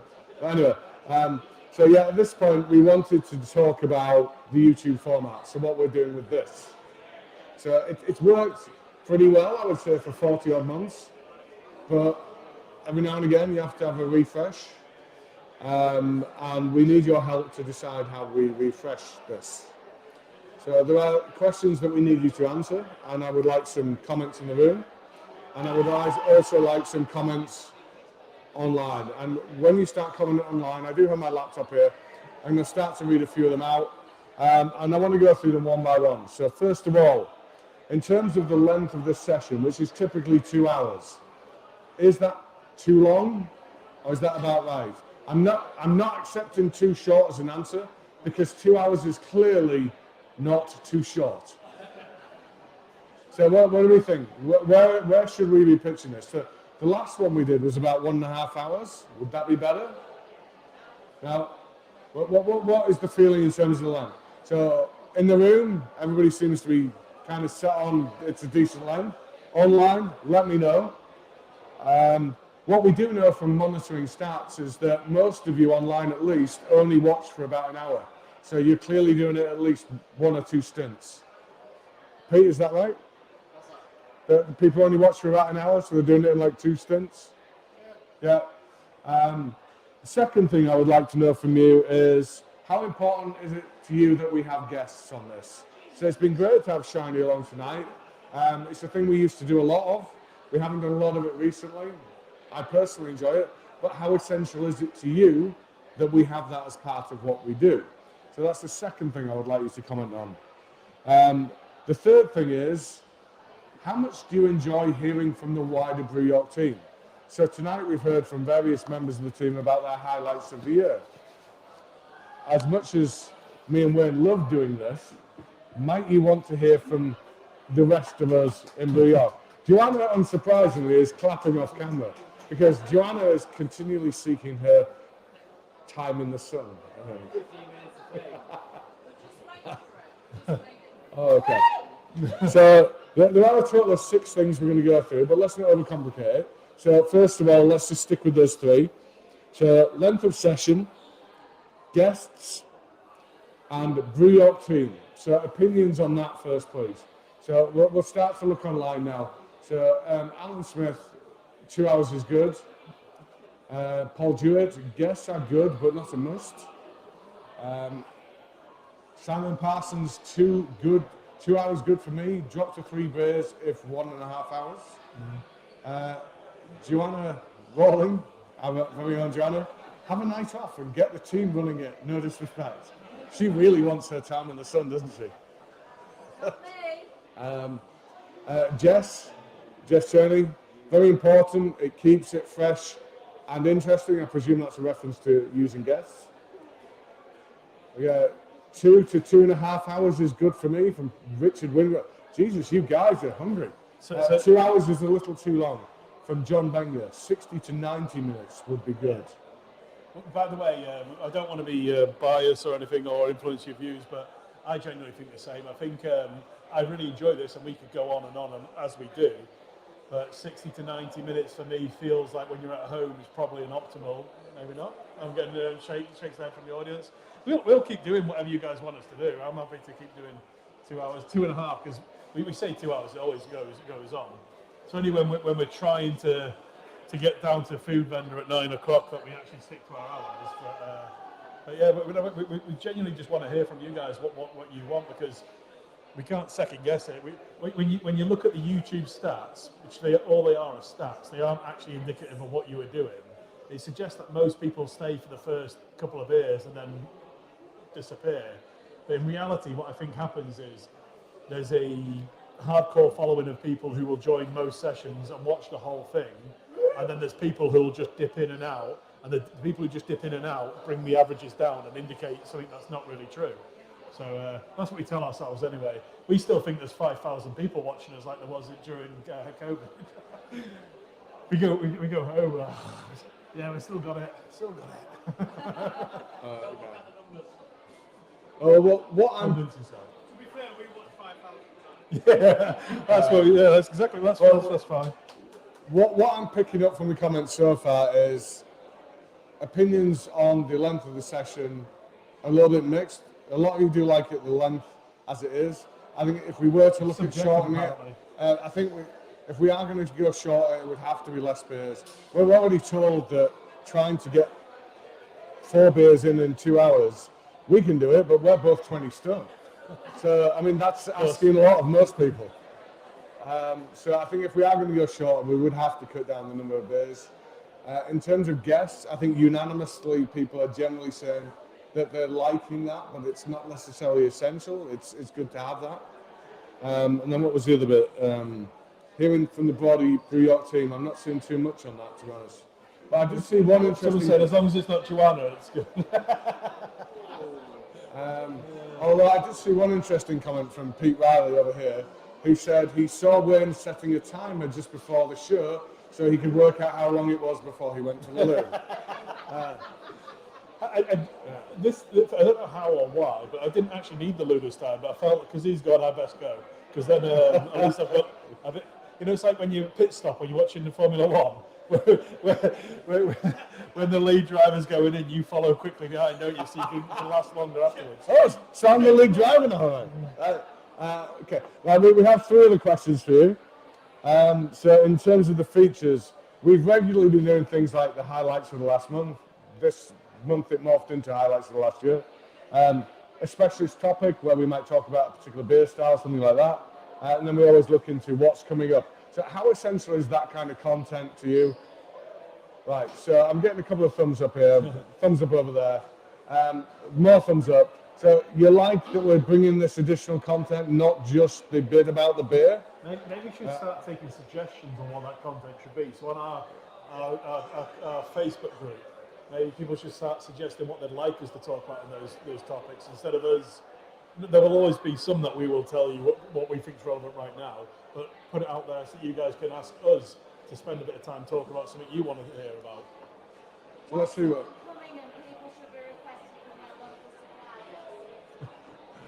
We're not going to repeat that.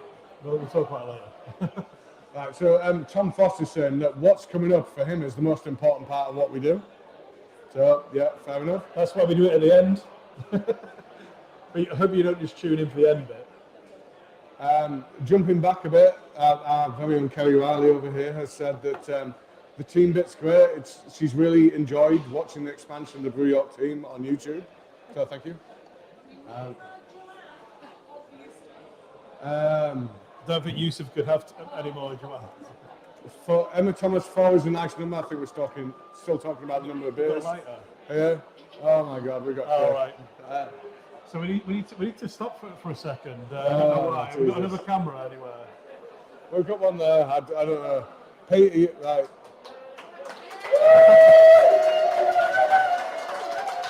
Is it somebody's birthday today? You're not quite on camera. You've got to stand in front in the front. Oh yeah. Oh yeah. Have you zoomed in, Pete, or is it just naturally gone? Come here. There we go. Thank you. My pleasure. Do we all want the pace? Yes. Yes. Homemade. Thank you very much. Perfect. Wow. So are we not going to do happy birthday? No, we did that. We definitely already did that. Okay. Wow. Thank you. I think if Lee's ever been red, he's definitely gone red. Definitely will. So moving on. So I think features, I think we've kind of unanimously agreed that you like what we already do. as a reminder, that's not the idea of what we're trying to do here. We're trying to talk about how we need to change this to make it more current. It's not about just doing what we've done before. No, Alan, we are not going topless. Guest presenter to launch the topless feature is Alan. We've had a great suggestion from an audience member, Melissa. How about having the occasion publican who stocks your beer? Yeah, good idea. Mr. Primus, the first. Can someone bleep him if he joins? Absolutely not on yours today. So it's a good point. I think we need to increase the diversity of guests. So we've also talked about in terms of the people who we work with in making beer, it shouldn't always be other breweries. So the more we can work with the more diverse people of York or the rest of the country, the better. So why aren't we working with more charities, coffee roasters, that kind of thing? And they're the kind of people I think we should be bringing onto this. So yeah, working with local publicans, yeah, fantastic idea that would fit with that ideal. I'm just laughing at I hid my beer off camera to try and warm it up. I am getting there. Alan Humphreys, I hope that's a Tom Coco cake. Do we know? It's chocolate. But no Tom Coco? You can have it with your barrel aged Tom Coco. So yeah, one of many comments tonight that sorting the audio quality would really help. So we might have done better in room, but we clearly have not done better online. So we need to take that away and have a look at. We'll go and play this back and we'll see where we've had issues and we'll work out what we can do better for next time. I suspect it's we maybe need to do a little bit of servicing on our road mics because there are amazing bits of equipment. When you look at professional, even news outlets use these things. We've maybe not taken care of ours enough. So hopefully we'll get it better for next time. And just please keep feedback if there's problems, if you can't hear us back at home. Please let us know throughout the feed and we'll do whatever we can to improve that. There's all sorts of little tweaks we can do. Two final questions as far as the Revolution adaptation of our YouTube goes is, one for you to take away, is there anything that we do within this that you would want to see us remove? And is there anything you would want to see added? We're not going to get into that bit now. Well, we'll follow this up with remove your top. That aside, so we'll follow this up with a proper questionnaire. But the last bit I would be interested to hear about is, we have a fantastic audience tonight. That is not always the case. Yeah. So what is it that would encourage you to attend personally? What is it you would require? And we're not paying you, by the way. So one of the things genuinely that we've done it for 40 odd times now. So when we are just doing it for the camera and for you guys at home, it's really hard for us to I guess vibe or play off what's happening around us. So it's a little bit different for us. So I don't enjoy that. We really enjoy we really enjoy the interaction with the audience. We hope that then comes across at home and you guys think that the streams are better. So for us, it's a really key part of what we do, because sitting in front of a camera is very, very different to talking to people who are in front of us. And hopefully, if you're at home, you get the best of both worlds, because we're more engaged. We're bouncing off the. Let's go back to the origin of this. This entire streaming thing comes about because of the pandemic. We did this at a time when you were all sat in your front rooms and we were sat in our tap room trying to pretend we were still having a proper night out. That's how this all came about. And for us, we did our best in that period of time. And trust me, presenting to a camera without somebody sat there is goddamn hard. By the way, I'm not going to talk. I'm getting some nice glasses. It's really hard. You need to see the reactions of the people. You need to feed off the people who are looking at you and go, well, Jesus, that joke sank. Or, wow, they seem to get that and that seems to work, so we do more of that. So actually having people sat out there and reacting to what we're doing, that's really important. That makes a massive difference. So it's really important that we understand what makes you want to be sat there. What would make you sit there more often? And if it's getting Liam Wayne off camera and getting the other guys in more regularly, so be it. But as long as we make what we're doing here better, then that's great for us. That's great for Brew York. It's great for you guys. So we'd love to have you. Alan, do you have your hand up there, Alan?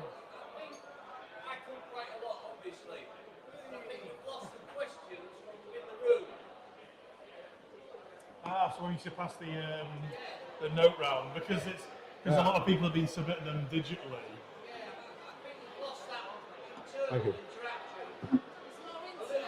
Right. So Alan, one of our regulars from POC, has commented that we've lost a little bit of the interaction in the room, whereas ordinarily they would be able to put their hands up, submit questions in the room, and for whatever reason we've had less of that recently. So yeah, good shout, Alan. We'll see what we can do to do more of that. But with that in mind, do you actually have a question? Not tonight. Yeah, his question is why don't we do it more? Weekly. Fair enough. So I think it's about time we move on from the survey element. I think we've told you we intend to change this. It needs to change. It needs to change for the better. We don't know exactly what we're going to do with it yet. We want you to be part of that process. We're going to get a customer survey out there. You will get to feedback on various different points, and based on your feedback, we will adapt the format in which we do this. But now I think we need to move on to beer number 4. I know. And also Sandy's lovely cake, which is, I shouldn't be eating, I'm supposed to be talking at this point. Jesus. Right. So beer number 4. The beer and the cake are really nice, and they work really well together. Sandy, that cake's amazing. Thank you. Happy birthday. So we're on to beer number 4, which is...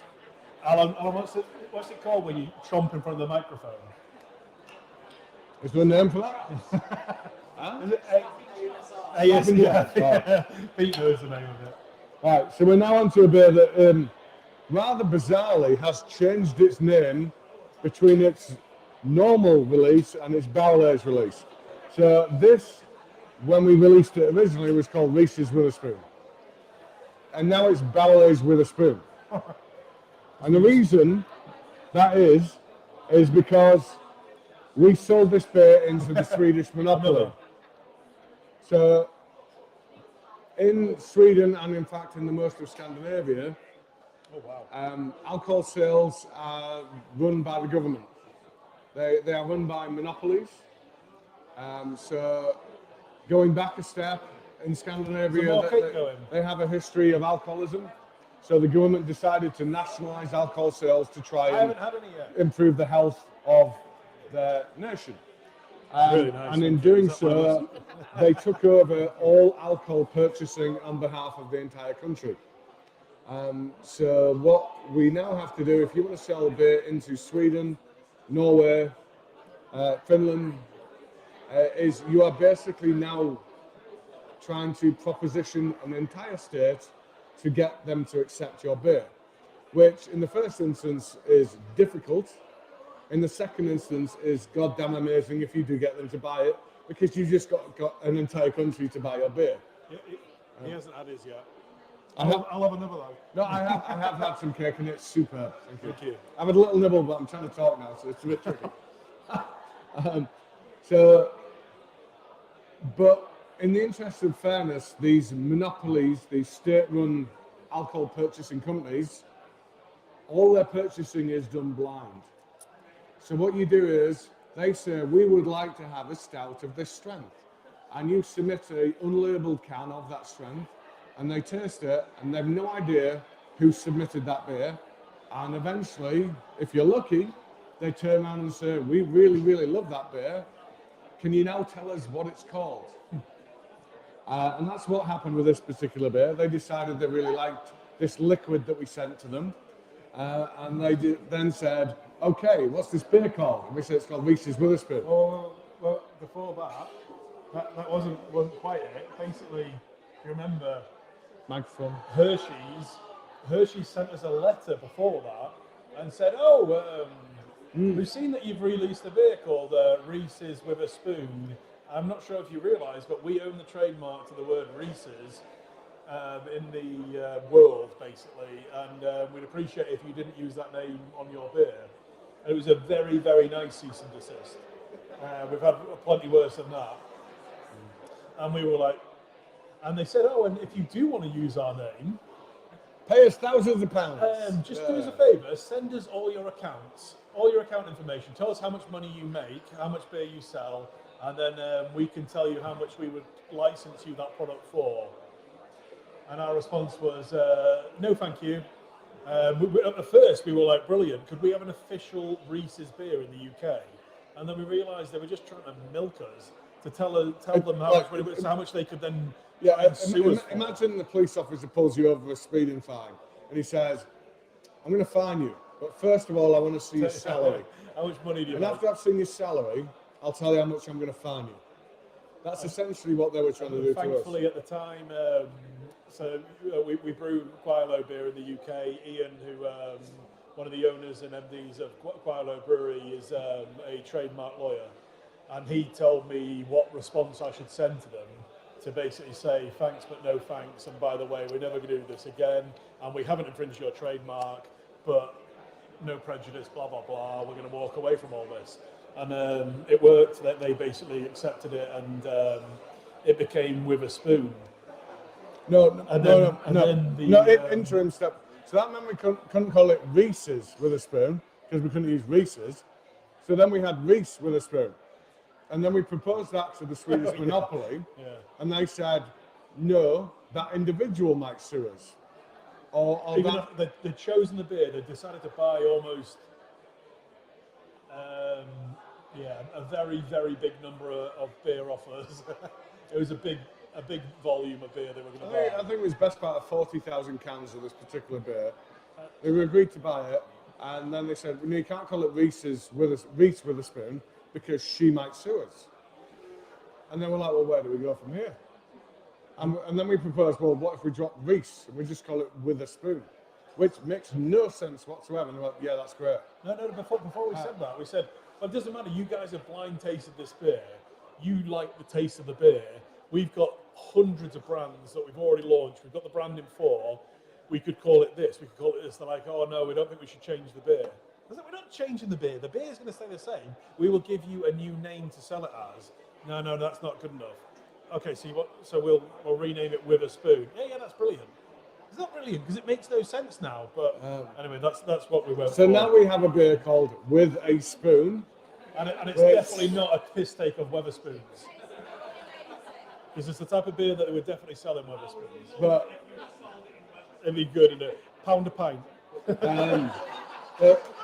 It's been suggested we sell this in Wetherspoons. Trust me, they could not afford this. So as it turned out, at the time, great, because it meant we were brewing a big volume of this, what was already a great base beer. We'd already barrel aged some from the previous batch, and we got into the this year, and we kind of forgot to release it. Not intentionally, but because we did such a big volume for the system in Sweden, we were like, well, that kind of beer's off our radar again. And we've got these barrels sat there, and then we did a tasting, one of those fun sessions where we taste some of the barrel-aged beers, and this beer was tasting really good. And we were like, this is the one we need to release soon. And we had a couple of, we don't have a couple, we had, sorry, I was going to say we had Chris Kamara come and visit us, but that's a different story. We had somebody else, the godfather of beer in Israel, apparently, came to visit us, and he really likes imperial stouts. And we went down to our gift shop in York, and we had none in stock. We literally had no imperial stouts, as you guys at home have been telling us for ages. And we're like, we really need some imperial stouts back on the shelf. And we've got loads of amazing barrel-aged beers. Let's do another testing. Let's see what we can get packaged. And this was the number one on the list. So it was a massively rushed release because we didn't tell you guys much about it. It just turned up in your box. But and we've now packaged 3 of them. And do you know what? I'm not going to say what the others are. But the release timetable is largely in your hands. Because you know when we release the second one? When you've all finished buying the first one. Now. It's sort of pig snort. And so on and so on. So We don't want to saturate the market. We don't want to have it out there all the time. But what we're trying to do with our barrel aging is a little bit of a reset. We've had a lot of stuff sat down there. We've had to have a little bit of a rethink. The taxation in the UK changed recently. It made everybody like rattle a little bit about whether we persist with this high strength stuff.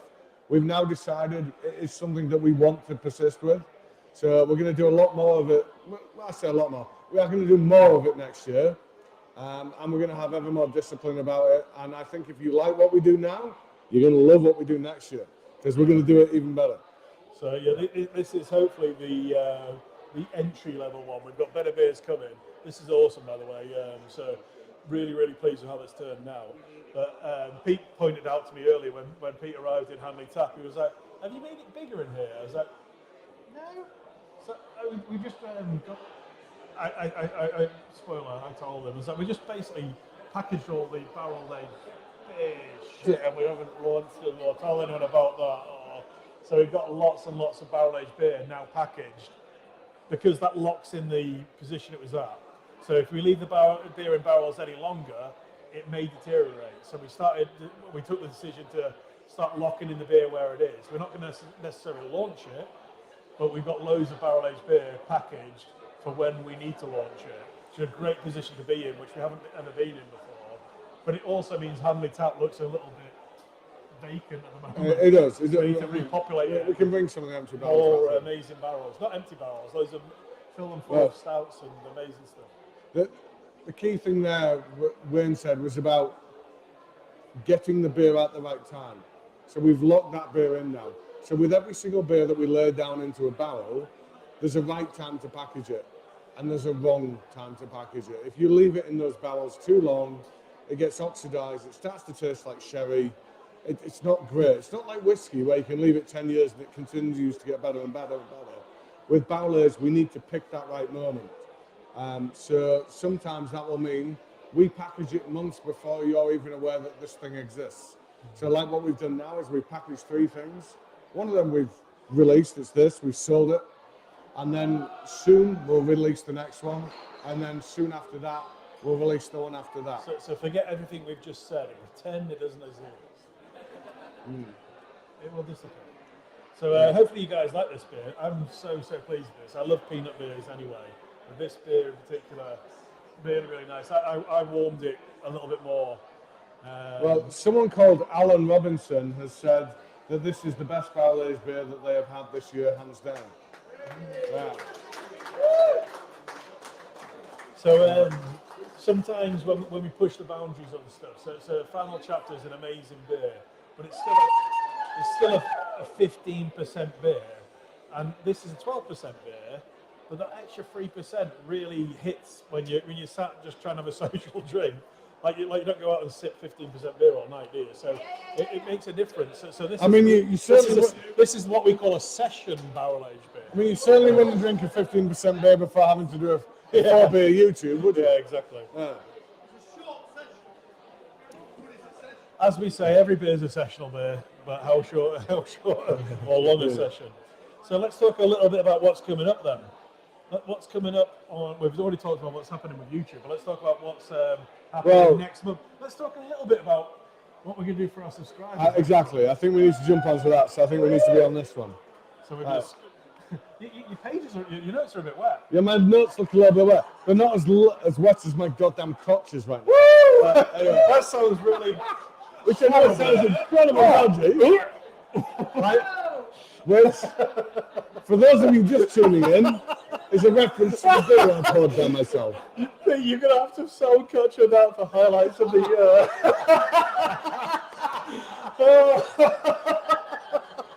Hello.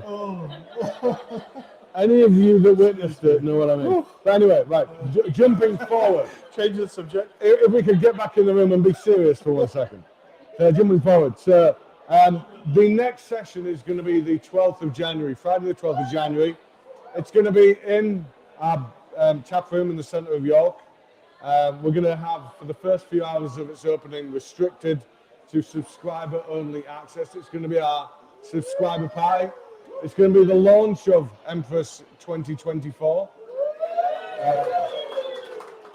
So from 5 o'clock, anyone who is a subscriber, you can bring yourself along, bring a friend, and then from 5:30, you will be able to have a brewery tour, should you so wish.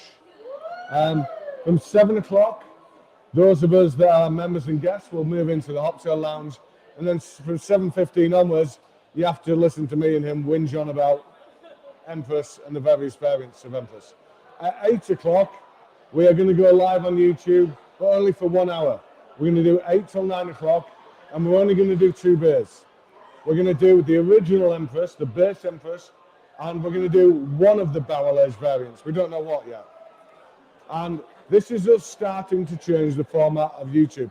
So this is the last of this format. Next month, we do that 1 hour thing where we do 2 beers. The month after consultation with you guys, we're going to do a completely different format, but we don't know what that is yet. And the one after is most likely to be Friday, February the 9th, I think that's going to be. Yeah, and so obviously if you're going to come down for the subscriber element, tickets are going to go sale when, Pete? Tickets soon. Tickets for subscriber party are going to sell soon. Well, when we say tickets, it's not a sale per se. It's going to cost £10. You will get £10 to spend behind the bar. There's no like clause there. We just need to guarantee numbers. Yeah, the only reason we're doing ticket sales is so we know numbers. Whatever you're paying us for ticket, you get back in bar credit. And every time we do a free event where you buy a ticket, people just don't turn up. If you've committed to £10, at least you're going to turn up. You're going to get that back behind the bar, and we know how many people are going to be there. We can balance everything out. It'll work miles better. So, pretty excited about that. That's going to be the F-Dry-Annuary. It's going to be good. Yeah. So has mine died now as well? No. I was just about to say, when we do put tickets on sales, it'll go in the Drinking Outside the Box Facebook group. It'll go on socials. You guys will be the first to know, but it'll be happening really, really soon. So if you're in the audience, you won't be the first to know, because what Pete said there was it's going to go in all our subscribers. You're going to get an email about it. It's going to go into the subscriber group on Facebook. You guys are going to know about it as soon as the tickets are on sale. So very soon. It'll be next week, basically. So we were just trying to. I think before we conclude, Pete, what we've not done all night, which we always do, is questions. So we've gone through a lot of content there. So I think it's about time we did do, for maybe the last 10 minutes, some questions. So Alan, if you've now thought of one, now's your chance. Anyone else in the room, if you have a question, put your hand up and we'll get a microphone to you. Online, if you have a question, get it through now. If you've already sent the question through and it's been missed, please re-put in that question, and we'll try and get to it now. If you've got some, please go. Yeah. Let's go for it. Let's go for it. So unfortunately, we've just talked too much. We don't have the time for questions. So we'll rapid fire questions. Joanna Rolling, how many bananas in each tin?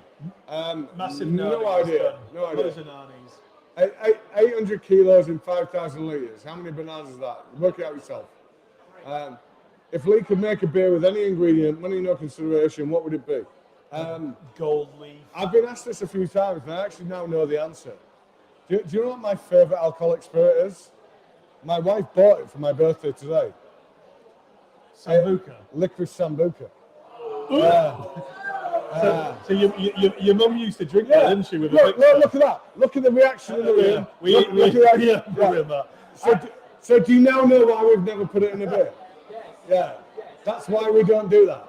Because it would entirely be a thing for me. No one else would drink it. Your mum would. So I always remember that when Judy used to work, used to volunteer in our tap room when we first opened, and was it black sambuca with a mixer, and that was a normal drink, and I was like, that's like what you see off as a shot. I don't know what it is. There's something about my family. We're all obsessed with aniseed, black and white, and we're all obsessed with licorice. So for me, the perfect drink in this world is black sambuca. Licorice Sambuca Stout Special, Newcastle edition. How's about subscribers exclusive merch? Good shout. Well, Fennel is essentially aniseed licorice, yeah. Right. I just said John Campbell. How about subscriber exclusive merch? We answered that one. Pete's going to put it on his list. Yeah. Next one, Pete. what is my Christmas jumper? And I suggest it is Picklewick. Right, there we go. If you have to watch Rick and Morty. So funny. If you watch Rick and Morty, you'll know what Picklewick is. This is. I'm Picklewick. Pete Rye said, will we see core beers like Coney in the supermarkets? Potentially. That's Actually, our mainstay beer. That's we want to make it as accessible as possible, and supermarkets are genuinely that. So it doesn't mean that you won't see it in your free trade venues. In fact, there might be one particular supermarket you might want to look in at about March time. Oh, Tisco's local. Sorry, we've actually. I like the way I was trying to be really discreet. We've got a listing for it. So sorry, I forgot about that. So yeah, but it's Tesco's Yorkshire. So unfortunately, Juice Forsyth has been discontinued in Tesco's Yorkshire to be replaced by Coney, which is really cool. And then they've also agreed to supplement the listing with time traveling taxi. So double whammy in Tesco's Yorkshire. So if you live in Yorkshire, great.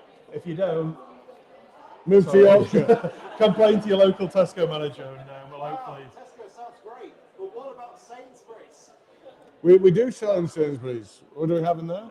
Sainsbury's is just Juice Juice Forsyth Forsyth. regularly, but then they do seasonal used to be, specials, and they are very interested in some of these as well. What about Asda? Well, right, we're not going through the entire list of supermarkets. If you actually have a question, I have lots of money. What about Waitrose? no, Juice Forsyth. Pete, next question, please. Any plans to bring out kegs on the perfect draft machine? Well, funny you should say that, John Campbell. So, John, that's an incredibly competitive environment to get involved in. It's something we've been trying to get involved with for years. And the nearest route to that is through a competition that's going to run in the next sort of 18 months. So, Vocation already have beers on Perfect Draft. And Vocation, they're going to be collaborating with 4 different breweries, of which we will be the first. And then those 4 breweries, one of them is going to win a contract with Perfect Draft. And it's not going to be based entirely on sales. It's going to be based on how that brewery interacts with the community, the public. how well that brewery promotes the Perfect Draft product. So there's going to be lots of criteria. So I think around about February time, So February, you will see a Brew York Stout appearing on Perfect Draft. It's a collaboration with Vocation, and what our plan is, this is just me trying to prove the concept that you guys will love this and you think it'd be amazing. So if that can happen, we may well subsidise some Perfect Draft machines in our tap room, so you can buy like maybe a machine and a keg to test out, see what you think, and then hopefully you'll love it, and then you'll want to buy some actual Brew York beers to put on your machine. So watch this space. We might have some really good Perfect Draft promotions in February time, hopefully. Question in the room? What was our favourite collaboration this year? We didn't do it this year. We didn't collaborate with filmers this year. It was last year. Shiny, obviously. My second favourite. Well, I believe you're only ever as good as your most recent work. So yeah, let's say Shiny. Home or away? YouTube, yeah. What was our favourite YouTube session? What was our favourite subscribers' own home or pub that we went to? Well, it's a short list, Kerry, but I think it might be Kerry and Pete's. So we need to be really quick because we've got to go through the upcoming next, because we want to make sure that the food vendors haven't closed, but our audience are all really hungry, and it's definitely not just me and Lee. Oh yeah, definitely not. No. Now, one more question, Pete, and then we'll go on to upcoming. One more. That's not a question. That's not a question. That's a prompt. A proper question. Can we not do better than that, Pete? We have one in the room, Melissa. Any other ideas for unusual venues for a YouTube live tasting? Oh, any other ideas for unusual venues for a YouTube tasting? So York football ground has just been proposed off camera. Yeah, we've enjoyed moving this round. We would like to continue to do that. One thing major cat out of the bag is we are trying to acquire more pubs. And let's say that happens, maybe we would want to do one from one of those new pubs. So yeah, major cat out of the bag. Come on, that's been kind of timid for me. Yeah, it's very, very timid. So we've got. I'll buy me a pint afterwards, and I'll tell you where the next one is. We've got a. We do have a as yet unannounced or unpublicised anyway. We're about our expansion plan. And the first one we're about 85% now. Say where I'm not saying the name. I'm not saying that. So I am not saying the name. I'm just saying about, in terms of getting it over the line, we're maybe about 85% of the way there. Exactly, we're not far off. And the one after that, we're not far off that. So we're hoping to have at least 2 new bars open in the next 6 months. We're hoping to have 5 new bars open within the next 3 years, and hopefully a lot sooner than that. And because of that, we've brought a new guy into the team called John, who's going to actually look after our bar portfolio for us. So yeah, we're full on a big bar expansion process at the moment, and we'll probably be doing a press release to tell everyone about this soon. But you guys got a sneak preview there. Without giving it away, is Ian Hay going to be happy? No, unfortunately not yet. He will be within 5 years. But reading between the lines, no, it is not in Newcastle. No. So anyway, quickly moving on to the next stuff, because we've got 3 minutes until we need to get to the food vendor. Yeah, right. So the next YouTube, Lee's already told you. It's the do you not think you can pull rank and just make them cook for you anyway? No, because they don't work for me. Right. So we've always said YouTube. What other beers are we going to get in our box? So given we accelerated this one into your box. So yeah, coming up next time. So it's not a case of telling you the 4 beers you're going to drink next time, because next time it's going to be all about Empress. But also in your box next time, you're going to have the re-release of Clever Guile. So reinterpretation, taking the best of what we can do with pale beer to reinvent Clever Guile for 2024. We have the latest Hop Sessions version 006. We have Small Tonkoko. So the marshmallow version of Tonkoko making a very long-awaited appearance. I think it's maybe 2 to 3 years since we last saw that one. And then one we're super excited about, double fruited juice foresight. Same recipe-ish, same strength, twice the amount of fruit. So you think this is thick? Hopefully. So that's going to be pretty cool. That's our first juice foresight variant of 2024 coming out. And if you happen to be one of our gold subscribers, next month you will get our Amundsen 10th birthday collaboration, which is a barrel-aged red velvet stout. So go on to Google now and see how expensive that beer is. Unfortunately, that's why it's only for gold subscribers. We'd love to put it in everyone's Trust me, box, you're getting a bargain. That beer alone is worth the price of our gold subscription. Unfortunately, one of our good friends from the web shop was on holiday when he replied and said, "Yes, I want to buy X cases." I was like, "You not seen the price of that?" Yeah. So yeah, you guys are getting a treat. It's going to be really good though. So it's a red velvet cake, which is going to be nice. Well, I think that concludes it, and I have to say, for one, I'm relieved and surprised that I got here as coherently as I did, given how I started this session. So a big thank you. Yeah. Thank you to everyone in the audience. Thank you, everyone. Thanks to everyone at home as well, and also a huge happy 45th birthday.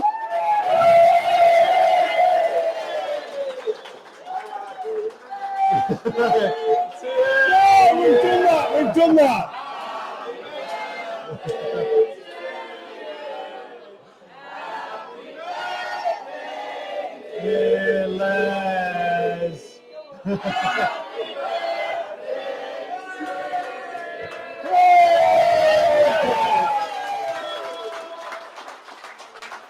See you off, don't